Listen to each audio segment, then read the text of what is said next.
Í þessu myndbandi ætla ég að sýna ykkur hvernig á að finna staðalfrávik og meðalfrávik út frá tíðnitöflu. Það sem við erum að byrja á að gera er að finna heildartíðnina. Notum AutoSum og fáum þá heildarfjöldi þátttakenda í til dæmis prófi var 40. Til þess að finna meðaltalið þurfum við að hafa heildarsummuna af f sinum x. Við byrjum þá að finna f sinum x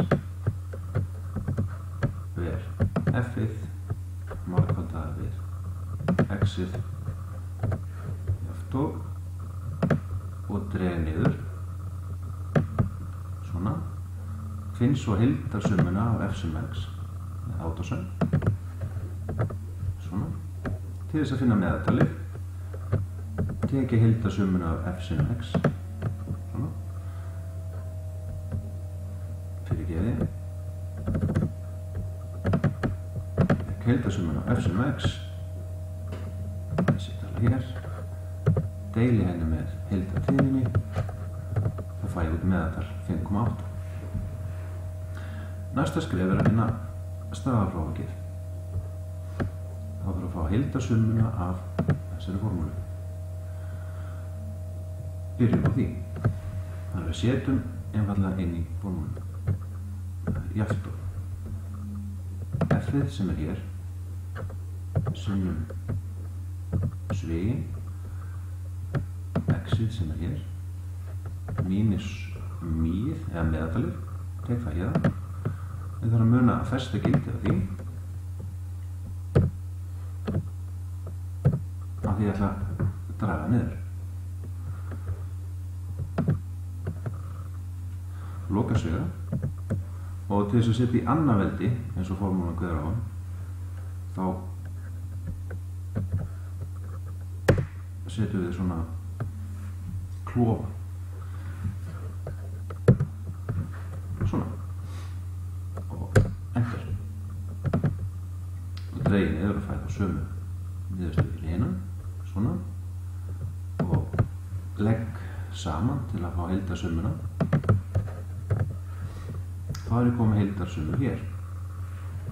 Formúlan fyrir staðalfráviki út frá tíðnitöflu er síðan hér sem þýðir að ég þarf að nota fall sem heitir SQRT og stendur fyrir þessari rót. Þannig að ég finn það hér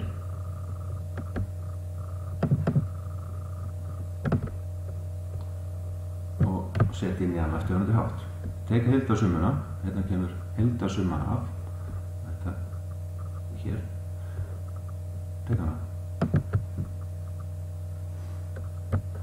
Deili henni með, og þið sjá að það eru tvær stærðir hérna fyrir neðanstrik, þannig ég verði að hafa sviga, svona, n mínus 1. Hérna er n-ið og alltaf mínus 1. Svona.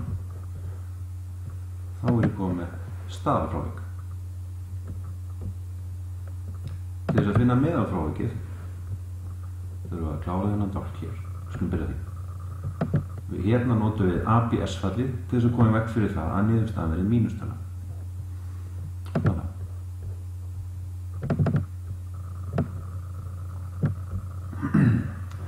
Hérna er það f sinnum svigin x mínus mý sem er meðaltalið og eins og áður muna að festa gildið þar af því ég ætla að draga niður.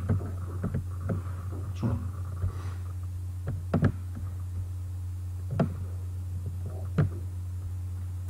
Fæ AutoSum hér, heildarsummuna svona. Formúlan fyrir meðalfráviki er síðan mun einfaldari en staðalfráviksformúlan. Það er jafnt og heildarsumman hérna deilt með heildartíðninni.